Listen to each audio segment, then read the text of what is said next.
The bitter wind howled through the Montana wilderness like a vengeful spirit, drowning out Beatrice Zimmerman's ragged breaths as she stumbled through knee-deep snow. Her wedding ring, a cold, heavy reminder of her captivity, had been cast away hours ago, disappearing into the pristine white blanket that stretched endlessly before her. Freedom had come at a terrible price, and now, with night falling and her strength waning, Beatrice wondered if she'd only traded one death for another. The December of 1878 had been particularly harsh in Willow Creek, Montana territory. The small mining settlement nestled in the shadow of the mountains had seen 3 feet of snow in as many days. For most, it meant hunkering down beside warm hearths. For Beatrice, it had meant opportunity, the only chance she might ever have to escape the man who had promised to be her husband but had become her tormentor. Her fingers had long since gone numb, her threadbare coat providing little protection against the merciless elements. The gash on her cheek where Harold's ring had caught her face had stopped bleeding, the blood frozen on her skin.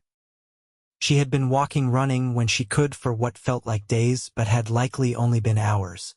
"Just keep moving," she whispered to herself, the words forming small clouds of vapor that were immediately torn away by the wind. Just keep moving. The advertisement had seemed like salvation 6 months ago in Boston. Seeking bride of gentle disposition and hardy constitution. Passage paid. Comfortable living guaranteed. How desperate she had been after her parents' passing, with no prospects and no inheritance. How naive to believe that Harold Blackmore, a man whose letters spoke of tenderness and prosperity, would be her savior. The reality had been a crude cabin, a man whose gentle facade had crumbled the moment they were alone, and a life that couldn't be called living at all.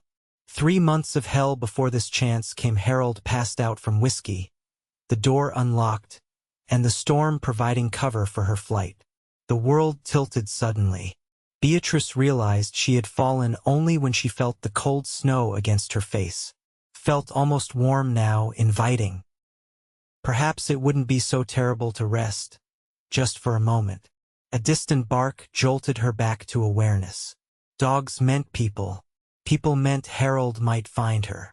With a strength born of fear, she pushed herself up and stumbled forward, but her legs betrayed her, and she collapsed again. The barking grew closer, accompanied by the crunch of approaching hoofbeats. Terror gave her one last surge of energy. She crawled behind a large pine, hoping the fading light and falling snow would hide her tracks. "Whoa there, Ranger. What V you found?" The voice was deep but gentle, nothing like Harold's whiskey-roughened growl. Beatrice held her breath as a massive black and white dog bounded through the snow, stopping just short of her hiding place. The animal didn't bark again but stood alert, tail wagging slightly as a horse and rider approached. Well now, what in tarnation? The man dismounted with fluid grace that belied his large frame. In the dim light, she could make out broad shoulders under a heavy sheepskin coat, and the gleam of a rifle held casually in one gloved hand. His face was shadowed by a wide-brimmed hat crusted with snow. "Madam, you alive under there?"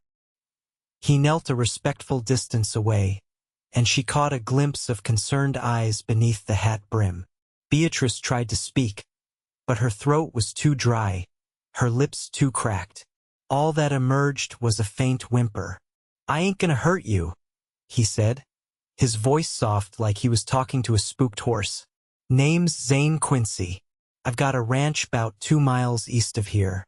You're half frozen, and night's coming fast. Let me help you." Fear warred with desperation. If she refused his help, she would die in this storm. If she accepted, she might be trading one danger for another. But something in his voice, something in the careful way he kept his distance while offering aid, made her decision for her. She nodded once, a barely perceptible movement. "Good," he said, relief evident in his tone. "I'm going to come closer now, all right?" Another nod, and he moved forward, removing his coat in one smooth motion and wrapping it around her before she could protest. The warmth of it, his warmth, was immediate and overwhelming. "Can you stand?"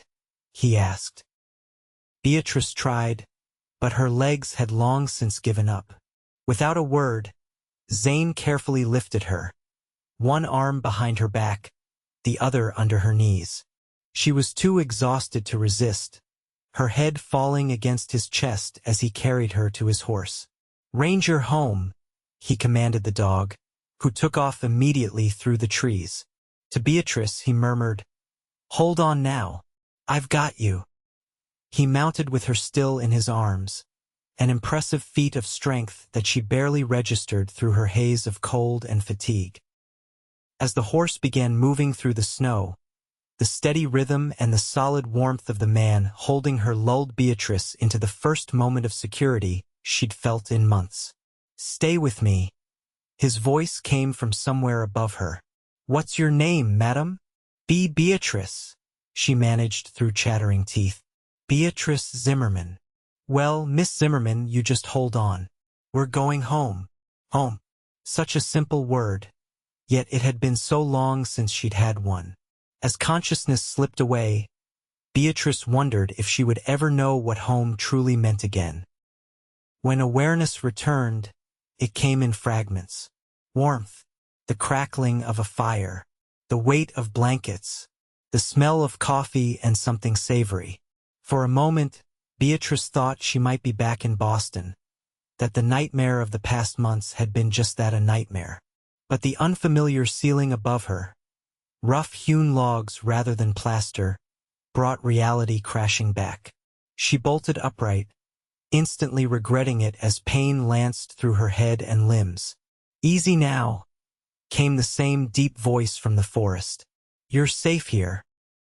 Zane Quincy sat in a chair a few feet from the bed, his large frame somehow not imposing in the warm light of the cabin. Without his hat, she could see his features clearly, a strong jaw darkened with stubble, straight nose, and eyes the color of summer skies. He was younger than she'd initially thought, perhaps 30 to her 22 years. "Where am I?" Beatrice's voice was barely a whisper, her throat raw. "My ranch, just outside of Willits."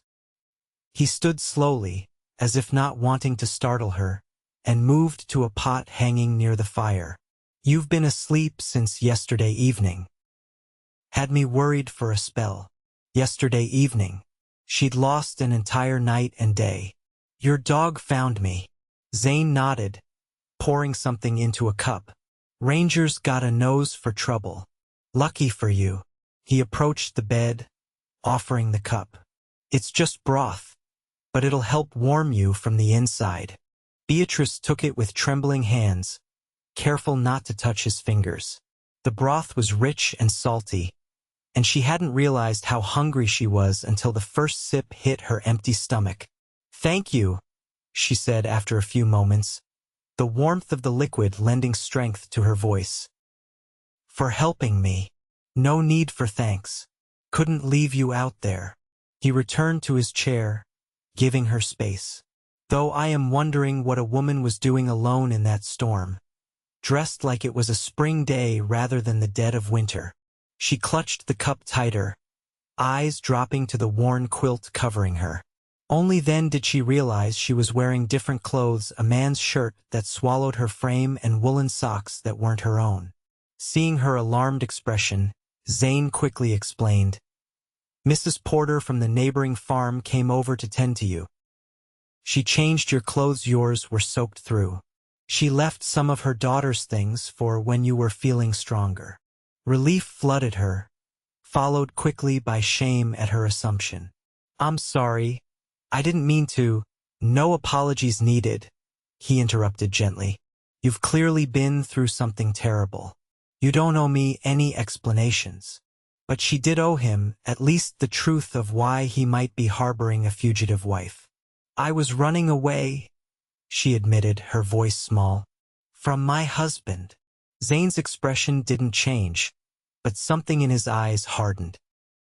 "Did he give you that?" He gestured to her cheek, where she knew the cut would be visible. Beatrice nodded, one hand unconsciously rising to touch the wound. Among other things. I see. Just 2 words, but they contained volumes of understanding. Well, you're welcome to stay here until you're recovered. After that, we can figure out your next steps. He'll be looking for me? She warned, fear creeping back into her voice. Harold doesn't let go of what he considers his property easily. Property? Zane repeated, the word sour on his tongue. Some men don't deserve the air they breathe. He stood again, moving to stoke the fire. Don't you worry about that now. My ranch is isolated, and not many folks know I'm out here. You rest and regain your strength. The simple kindness of it, no questions, no judgment, just shelter offered freely, nearly broke something inside Beatrice that had been holding together by sheer will. She blinked rapidly, determined not to cry in front of this stranger who had already seen her at her weakest. I can work, she offered, to pay for my keep. I'm good with a needle, and I can cook and clean. Zane turned from the fire, a slight smile softening his features. We'll talk about that when you can stand without looking like you might topple over. For now, just focus on getting better. As if summoned by their conversation, the large black and white dog Ranger padded into the cabin from another room, coming straight to the bedside and resting his muzzle on the edge of the mattress, eyes fixed on Beatrice. He's been checking on you every hour, Zane said, amusement coloring his tone. Think he's appointed himself your guardian.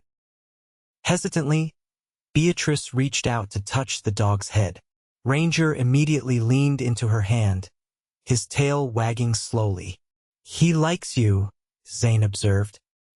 He's a good judge of character. I hope so, she murmured, the simple affection from the animal soothing something ragged inside her. I hope so. For the first time in months, surrounded by the warmth of the cabin and the unexpected kindness of both man and beast, Beatrice allowed herself to think that perhaps, just perhaps, she might have found a temporary haven in the wilderness. The next few days passed in a rhythm that was foreign yet comforting to Beatrice. She slept much of the first day, her body demanding recovery from both the physical ordeal of her escape and the months of tension that had preceded it. When awake, she watched Zane move about his cabin with the easy confidence of a man accustomed to solitude and self-reliance.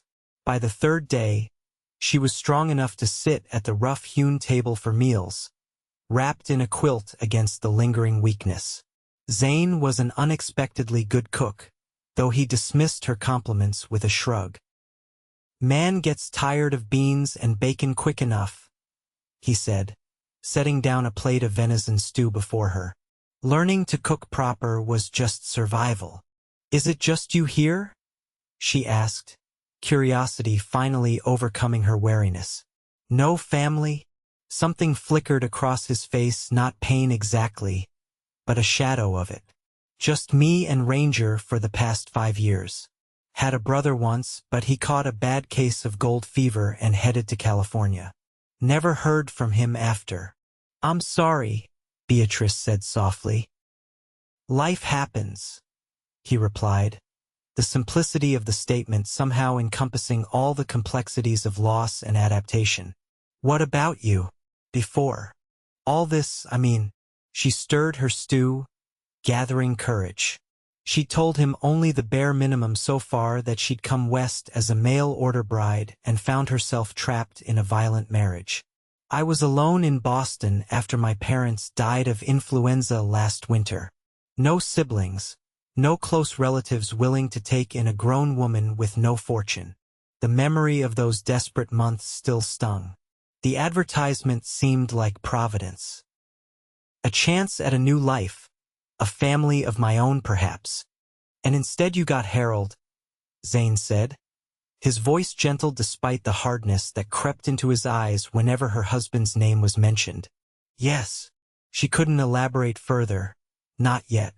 The humiliation and fear were still too raw, too close. Zane seemed to sense this, changing the subject with natural ease. Mrs. Porter left some clothes that should fit you better than my old shirts, and she promised to come by tomorrow with some proper women's things. She's a good sort, won't ask too many questions. You trust her? Beatrice couldn't keep the doubt from her voice. With my life, he confirmed without hesitation. Her husband and I served together in the war, the rebellion, he clarified, using the term she'd heard more commonly in the East.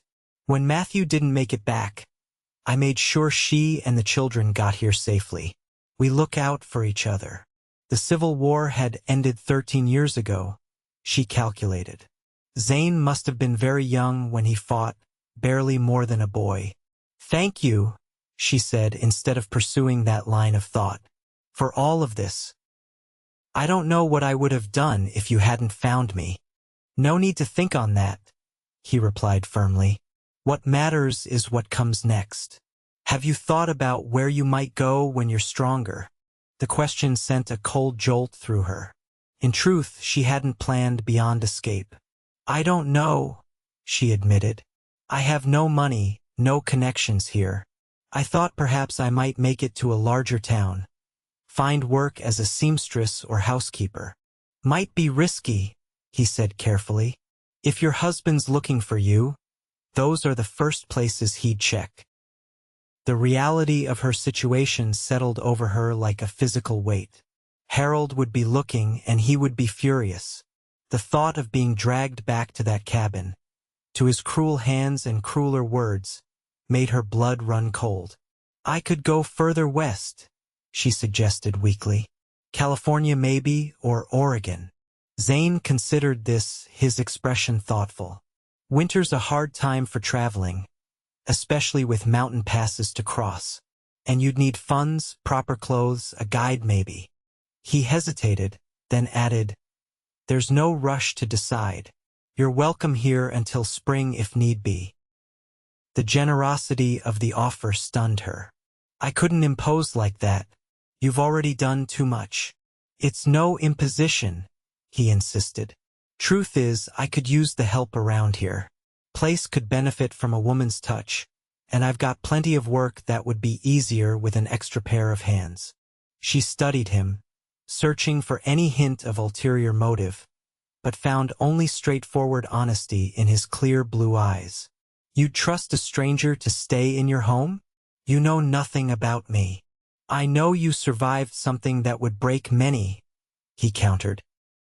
I know you're brave enough to risk death in a blizzard rather than stay in a bad situation. Those tell me enough about your character. His assessment warmed her in a way the fire couldn't reach. It had been so long since anyone had seen strength in her rather than weakness to exploit. If I stay, she said slowly, testing the idea, I would earn my keep. I won't be a charity case. Never thought you would be, he replied with a slight smile. And I won't be taking advantage of your situation either. You'll have the bedroom. I'll bunk in the lean-to off the kitchen where I sleep in summer. You'll be safe here, Beatrice. You have my word on that. The sincerity in his voice was unmistakable. Despite everything she'd endured, despite the lessons in distrust Harold had beaten into her, Beatrice found herself believing Zane Quincy. Then I accept, she said, straightening her shoulders slightly. At least until I can make a proper plan. And I insist on working for my room and board. Deal, he said, extending his hand across the table. After only a moment's hesitation, she took it. His hand was rough with calluses but warm, and he shook hers as he would a man's firmly, with respect.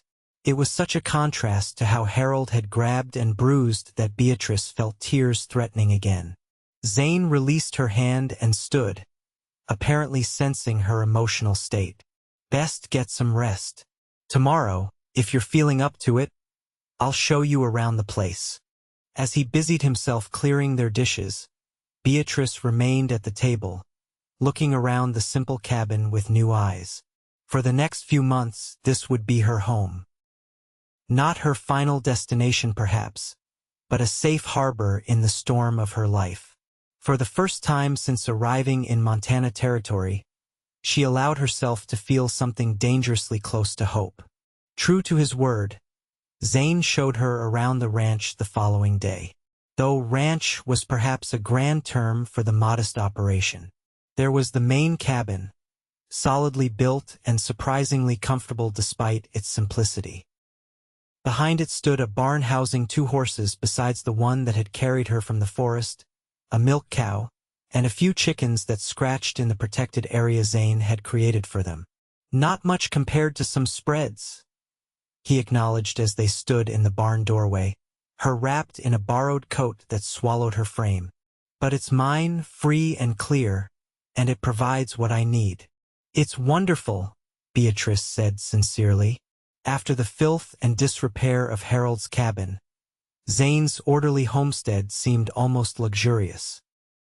Everything was well maintained, from the carefully stacked firewood to the clean stalls. Ranch belonged to an old-timer who took me in after the war, Zane explained as they moved back toward the cabin, mindful of her still recovering strength. Had no family of his own and needed the help.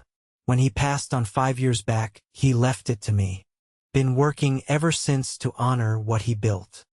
He sounds like a good man, Beatrice observed, noting the respect in Zane's voice. The best I've known, Zane confirmed. Taught me everything worth knowing about ranching, about being a man worth the name. They reached the cabin, and Ranger bounded out to greet them, circling excitedly before rushing back inside. Zane chuckled. He's telling us Mrs. Porter's arrived. Dog's better than a dinner bell for announcing visitors. Indeed, when they entered the warm cabin, a plump, pleasant-faced woman in her 40s was setting a basket on the table. Her brown hair was streaked with gray and pulled back in a practical bun. Her clothing simple but well-made. "There you are," she exclaimed, her gaze immediately fixing on Beatrice. "I was beginning to think Zane was keeping you hidden away. Mrs. Porter, this is Beatrice Zimmerman," Zane introduced them. "Beatrice Martha Porter. My nearest neighbor and the best baker in 3 counties. Just the nearest, which isn't saying much out here," Martha corrected with a warm smile, extending her hand to Beatrice. "Pleased to meet you properly, dear. You're looking much better than when I first saw you." "Thank you for your help," Beatrice said, taking the offered hand. "And for the clothes. Think nothing of it. My Sarah's been married these 2 years now, and those things were just gathering dust." Martha's keen eyes took in Beatrice's pale face and the healing cut on her cheek but asked no questions. Instead, she gestured to the basket. "Brought you some things, a dress that should fit, undergarments, some stockings and a shawl, and some of my lavender soap and a hairbrush. A woman needs her own things." The simple thoughtfulness of the gifts brought a lump to Beatrice's throat. "That's very kind. I'll repay you as soon as I'm able." "Nonsense," Martha waved away the offer. "Consider it neighborly duty. Lord knows we women have to look out for each other in these parts." Her expression softened. "And if you ever need an ear that isn't attached to this gruff fellow, my door's always open." The offer was clear, a chance to talk, to confide without judgment or pressure. Beatrice nodded, unable to speak past the emotion welling in her chest. As if sensing her distress, Martha smoothly changed the subject. "Now, Zane Quincy, tell me you've been feeding this girl properly, and not just that eternal stew you're so fond of." The conversation shifted to food and ranch matters, Martha's easy manner drawing Beatrice in despite her natural reserve. By the time the older woman departed an hour later, Beatrice felt as though she'd made her first friend in Montana territory. "She's lovely," Beatrice said as they watched Martha's wagon disappear down the snow-covered track that served as a road. "Salt of the earth," Zane agreed. Her husband was the same. Good people. They returned to the warmth of the cabin, and Beatrice found herself looking at the basket of clothing with longing. After months in the same few threadbare garments Harold had deemed sufficient, The thought of clean, well-made clothes felt like an unimaginable luxury. "Go ahead," Zane encouraged, noticing her gaze. "I've got chores to tend to. Take your time." When he'd gone, Beatrice carefully emptied the basket, running her fingers over the simple cotton dress with something approaching reverence. It was a practical garment in a deep blue that would be suitable for everyday wear, but to her, it represented something profound, the first step back toward dignity. She washed with the lavender soap, savoring the clean scent that replaced the lingering fierce sweat that seemed to cling to her no matter how she tried to scrub it away. The dress fit well enough, a bit loose perhaps, but far better than Zane's borrowed shirts. When she dressed completely, undergarments and all, she used the brush to tame her long chestnut hair, wincing at the tangles but persisting until it hung smooth down her back. There was no mirror in the cabin, a bachelor's oversight or perhaps deliberate choice, but Beatrice didn't need one to know she looked more human than she had in months. She felt it in the way she stood straighter, in the subtle shift of her perception of herself from fugitive to person. When Zane returned, stomping snow from his boots at the threshold, he stopped short at the sight of her. For a moment, he simply stared, and Beatrice felt a flutter of self-consciousness. "Is something wrong?" she asked, smoothing the dress nervously. "No," he said quickly, seeming to catch himself. "Not at all. You look like yourself now, I reckon."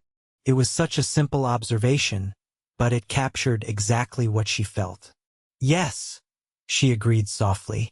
"I feel more like myself today." A smile spread across his face, transforming his serious features into something unexpectedly handsome. "Good. That's good." He hung his coat by the door and moved to the stove. "Thought I might make some cornbread to go with the stew tonight. Feel up to helping?" "I'd like that," she said, and realized she meant it. The simple domestic task, offered as a shared activity rather than a duty, appealed to her. As they worked side by side in the small kitchen area, Beatrice mixing the cornmeal while Zane tended the fire, she felt a tentative peace settling over her. The cabin was warm, she was clean and properly dressed, and for the first time in longer than she could remember, she wasn't afraid of the man beside her. It wasn't freedom, not completely, that would only come when she knew Harold could never find her again.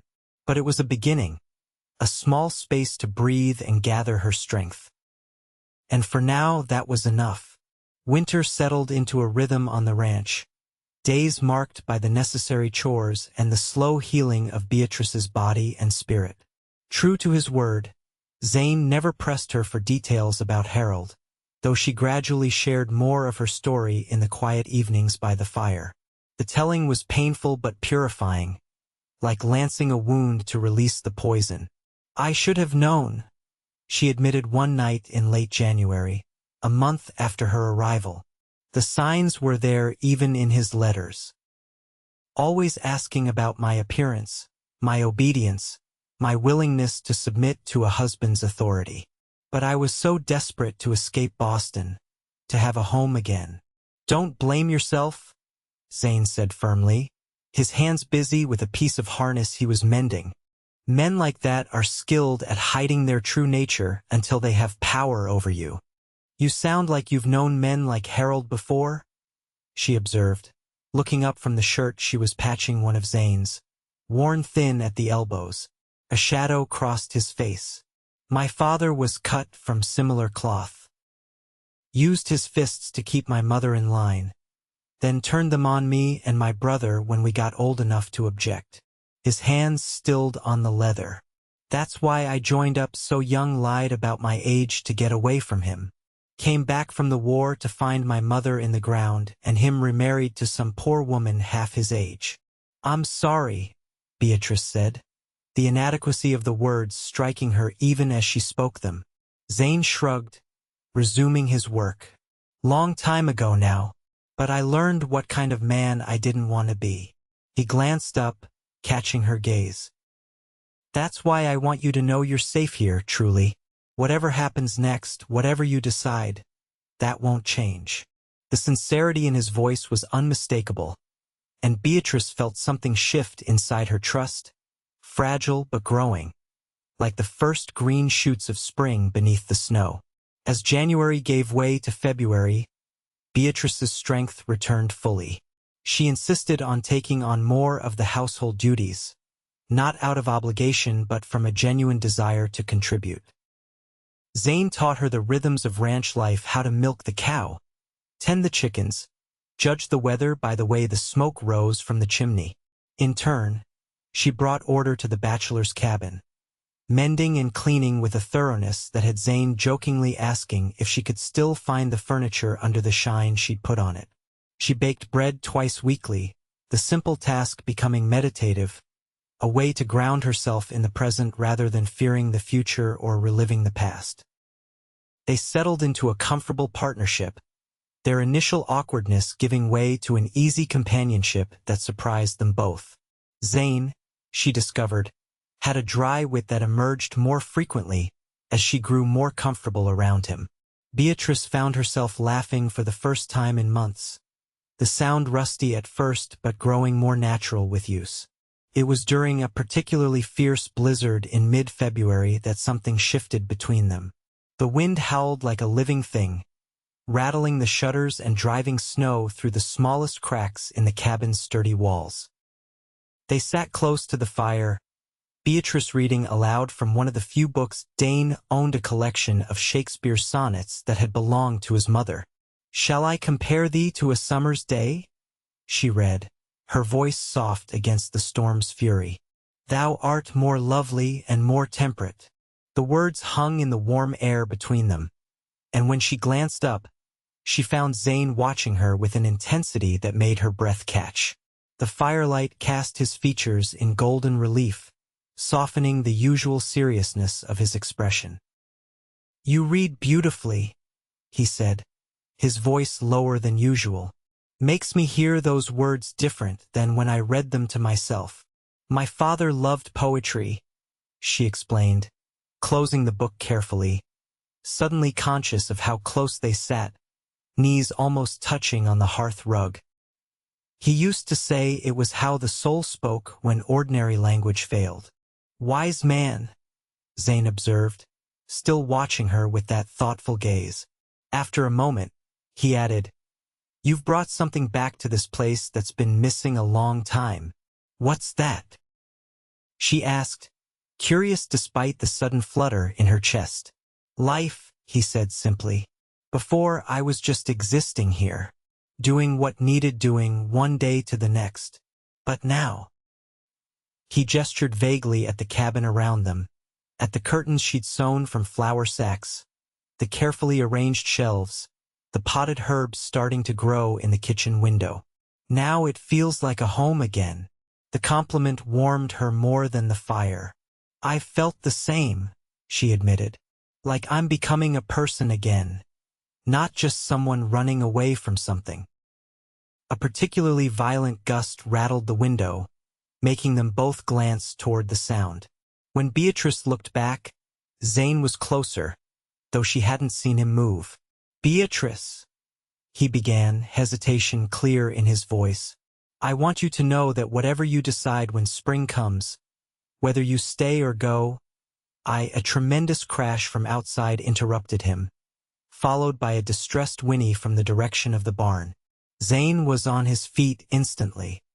"Something's wrong with the horses," he said, already reaching for his coat.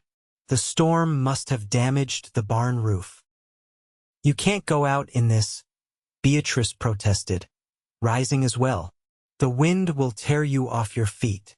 "Have to," he said grimly, pulling on his boots. "Those horses are my livelihood, and they'll freeze or worse if that roof's caved in." She knew arguing was pointless. The animals needed help. Instead, she grabbed her own coat, a proper one now, purchased with the small amount Zane had insisted on paying her for her work around the ranch. "I'm coming with you." He looked like he might object, then nodded once. "Stay close. If we get separated in this, we're both in trouble." The moment they stepped outside, Beatrice understood his concern. The world had vanished into a howling white void, the wind so fierce it seemed to steal the breath from her lungs. Zane took her hand, his grip firm and reassuring as he led the way toward where the barn should be, barely visible as a darker shadow in the swirling snow. They reached it after what felt like an eternity of struggle, Zane shouldering open the door against the wind. Inside, the horses nickered nervously, and Beatrice immediately saw the problem. A section of the roof had partially collapsed under the weight of snow, leaving a gap where the elements poured in. "Get the horses to the far stalls," Zane shouted over the wind's howl. "I'll try to secure that beam before the whole thing comes down." Beatrice didn't waste time arguing, moving quickly to the frightened animals. The mare came willingly enough, recognizing her after weeks of bringing treats to the barn. The two geldings were more skittish, but she spoke soothingly, keeping her movements slow and deliberate despite the urgency of the situation. As she worked, she kept one eye on Zane, who had climbed into the rafters with a rope and was attempting to lash the broken beam to a stronger support. The danger of what he was doing struck her suddenly. If the rest of the roof collapsed, he would be crushed beneath it. Fear gripped her, sharp and immediate. Not the familiar fear that had been her constant companion with Harold, but something different, fear for someone else, someone who had become important to her in ways she hadn't fully acknowledged until this moment. "Zane," she called up to him, unable to keep the worry from her voice. "Please be careful." He glanced down, a reassuring smile flashing briefly despite the strain evident in his posture. "Always am. Almost done here." The minutes that followed were among the longest of Beatrice's life, as she watched Zane secure the damaged section of roof well enough to keep the worst of the storm out. When he finally descended from the rafters, she couldn't stop herself from rushing to him, checking him over for injuries with anxious hands. "I'm all right," he assured her, catching her hands in his. "Just some scrapes, nothing serious." Relief made her dizzy, or perhaps it was the closeness of him, the warmth of his hands around hers in the cold barn. "I was so worried," she confessed, the words tumbling out before she could consider them. "If anything happened to you—" She stopped, suddenly aware of how much she was revealing. But Zane's expression had softened, his eyes intent on hers. "Beatrice," he said, her name almost a caress on his lips. Whatever he might have said was lost as Ranger burst into the barn, shaking off snow and barking urgently. The moment broken, they stepped apart, the practical demands of the situation reasserting themselves. "We need to get back to the cabin," Zane said, his voice brisk once more. "Storm's getting worse, and we've done what we can here." The trek back was even more difficult, the wind having strengthened to a deafening roar. Zane kept her hand firmly in his, leading the way with Ranger pressed against their legs, the dog's instincts more reliable than human senses in the whiteout conditions. When they finally stumbled through the cabin door, slamming it shut against the gale, Beatrice was shaking with cold and something else, an awareness that had crystallized in the barn, a recognition she could no longer deny. They removed their snow-covered outer clothes in silence, the air between them charged with unspoken things. As Zane built up the fire that had died down in their absence, Beatrice watched the play of firelight over his features, the strong line of his jaw, the careful movements of his hands. She had come to know those hands well over the past weeks, how they gentled skittish horses, crafted necessary repairs around the ranch, passed her a cup of coffee in the mornings. Never once had they raised in anger, never once had they grabbed or bruised. They were hands that created, protected, offered. When he turned from the fire, he found her watching him, and something in her expression made him go very still. "Beatrice?" he questioned softly. "I don't want to leave when spring comes," she said, the words rising from someplace deep inside her, a truth she'd been avoiding. "I want to stay here, with you." The confession hung between them, vulnerable and irrevocable. For a heartbeat, Zane didn't move, and doubt began to creep in. Had she misread everything? Had the companionship that had grown between them been only kindness on his part? Then he crossed the room in 2 strides, stopping just short of touching her. "Are you certain?" he asked, his voice rough with emotion. "I would never want you to feel trapped, to think you owed me anything." "I'm certain," she interrupted, finding courage in his concern. "Not because I owe you or because I have nowhere else to go. Because here, with you, I found something I thought was lost forever." She took a shaky breath. "I found myself again. And in finding me, I found you too." Slowly, giving her every chance to withdraw, Zane raised his hand to her face, his fingertips feather light against the cheek that had once borne Harold's mark. "I've been falling in love with you since the moment Ranger found you in that snowdrift," he confessed. "But I swore I wouldn't speak of it, wouldn't add any pressure to what you've already endured." "And if I wanted to hear it?" she asked, leaning slightly into his touch, her heart pounding so hard she was sure he must hear it. A smile, warm and tender, transformed his face. "Then I would tell you that you're the bravest person I've ever known. That watching you rebuild yourself has been like watching a miracle unfold before my eyes. That the thought of you leaving comes close to breaking me." His voice dropped to a whisper. "I love you, Beatrice Zimmerman, and I would be honored if you chose to make your home here with me for as long as you desire." Tears sprang to her eyes, but they were different from any she'd shed before, tears of joy, of possibility, of a future suddenly opening before her. "I love you too," she said, the words both terrifying and liberating. "And I choose this. I choose you." When he finally kissed her, it was gentle, reverent, asking rather than taking. Beatrice answered by winding her arms around his neck, drawing him closer, finding in his embrace not captivity, but the truest freedom she had ever known. The storm raged on outside, but within the cabin's walls, something beautiful and tender had taken root, something neither of them had been looking for, but both had desperately needed. Something that, like the coming spring, promised renewal and growth after the longest winter. Spring arrived in Montana territory with a gentle persistence that mirrored the change in Beatrice's heart. As the snow receded and the first green shoots appeared along the creek banks, she felt herself blossoming in tandem with the land. Her relationship with Zane developed with the same careful patience he showed in all things. He never rushed her, never assumed, always asking before touching, before kissing. It was a revelation to Beatrice, this tender respect that acknowledged her past wounds while helping her move beyond them. They had decided to wait until summer for a proper wedding, though in truth, they were already living as partners in all but name. Zane had insisted on continuing to sleep in the lean-to until they could be properly married, a gesture of respect that touched Beatrice deeply, even as she sometimes wished for the comfort of his presence through the night. "Not that I'm any great catch," he joked one evening as they discussed their plans. "A rough rancher with more calluses than conversation." "You're the finest man I've ever known," she'd replied seriously, reaching across the table to take his hand.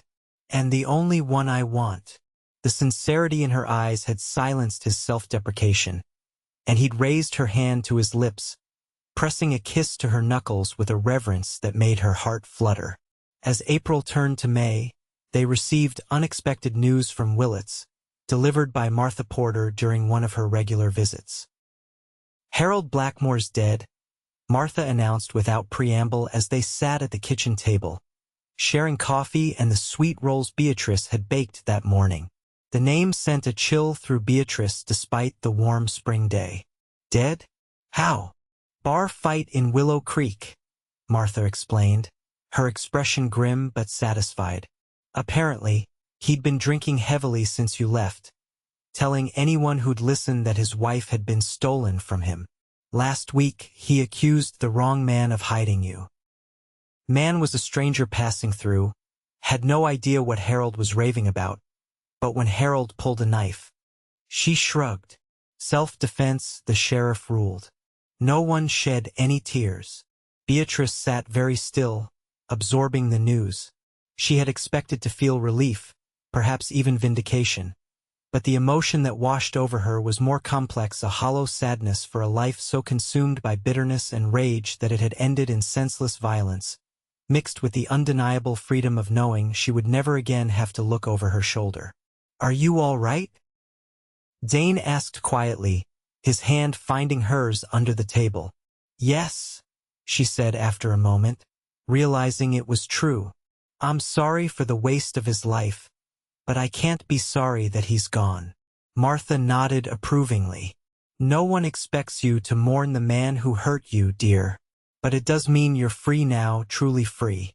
No need to worry about changing your name when you marry this one." She inclined her head toward Zane with a fond smile. Free. The word resonated through Beatrice like a bell. She had felt free in her heart already, here with Zane, but the lingering fear of Harold's retribution had been a shadow at the edges of her happiness. Now even that was gone.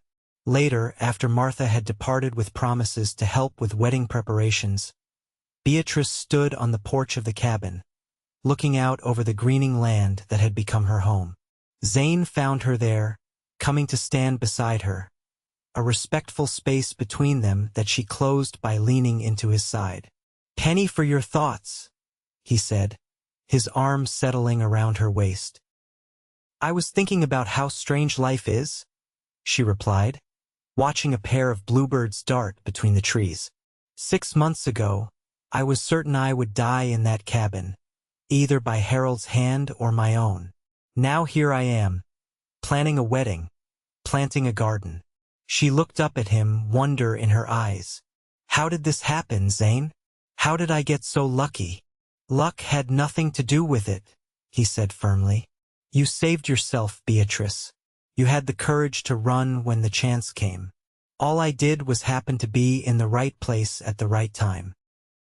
"You did far more than that," she contradicted gently. "You showed me what love actually looks like, patient, kind, respectful. You gave me space to heal and time to choose my own path. And you chose me," he said, still sounding faintly amazed by the fact. "Out of all the possibilities that opened up once you were free, you chose to stay here. Best decision I ever made," she assured him, turning within the circle of his arm to face him fully. "And now that we know about Harold, we can move forward without looking back. We can build our life together without fear." The joy that bloomed across his face at her words was like sunrise breaking over the mountains. "Our life," he repeated softly. "I liked the sound of that." When he kissed her, there on the porch in the clear light of day, Beatrice felt the last of her old fears dissolve like morning mist. The future stretched before them, as wide open and full of possibility as the Montana sky above. Their wedding took place on a perfect June day, with wildflowers carpeting the meadow behind the cabin and birds singing in the cottonwood trees along the creek. It was a small affair, just Martha and her children, the local preacher, and a few neighbors from the surrounding ranches whom Beatrice had come to know over the spring months. Martha had helped Beatrice make her wedding dress, a simple creation of ivory cotton with lace at the collar and cuffs, nothing fancy, but made with care and hope for the future.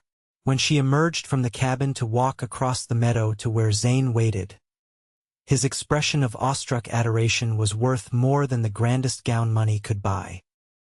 The ceremony was brief but heartfelt, their vows exchanged with steady voices and unwavering certainty. When the preacher pronounced them husband and wife, the small gathering erupted in cheers, and Ranger, wearing a ridiculous but charming bow Martha had insisted on attaching to his collar, barked his own approval. The celebration that followed lasted well into the evening, with food spread on trestle tables under the open sky, music from a neighbor's fiddle, and dancing that grew increasingly enthusiastic as the home-brewed cider flowed freely. As twilight settled over the land, Beatrice found herself momentarily alone, watching Zane chat with a neighboring rancher, his face animated in the golden light of the lanterns. The simple happiness of the moment of being surrounded by friends, of belonging to this place and to him filled her chest until she thought it might burst. "You're glowing like a lantern yourself," Martha observed, coming to stand beside her. "Happiness suits you, Mrs. Quincy." The new name still sent a thrill through her. Mrs. Quincy, not a title that represented ownership, as Mrs. Blackmore had been, but partnership. "It feels like a dream sometimes," Beatrice admitted, "that I could have found this after everything." "Not a dream," Martha corrected gently. "Just life as it should be. You deserve every bit of this happiness, my dear." Before Beatrice could respond, Zane appeared before them, hand extended toward his new wife. "May I have this dance, Mrs. Quincy?" he asked, his eyes crinkling at the corners with his smile. "You most certainly may, Mr. Quincy," she replied, taking his hand and allowing him to lead her into the circle of dancers as the fiddler struck up a waltz. As they moved together under the emerging stars, Zane drew her closer than propriety might strictly allow, his cheek resting against her hair. "Happy?" he murmured, the word a warm breath against her ear. "Completely," she assured him, tilting her face up to his. "And you?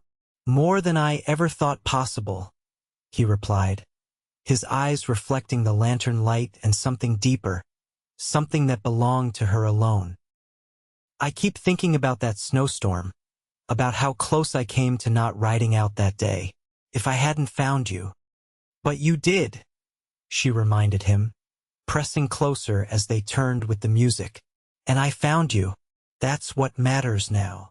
Later, when the guests had departed and they were finally, properly alone in the cabin that had become their home, Zane lifted Beatrice across the threshold with exaggerated gallantry that made her laugh even as she clung to his shoulders. "Welcome home, wife," he said, setting her gently on her feet but keeping his arms around her. "I've been home for months," she replied softly, reaching up to trace the beloved contours of his face. "Ever since you brought me out of that blizzard." His expression grew serious, tender. "I want you to know something, Beatrice.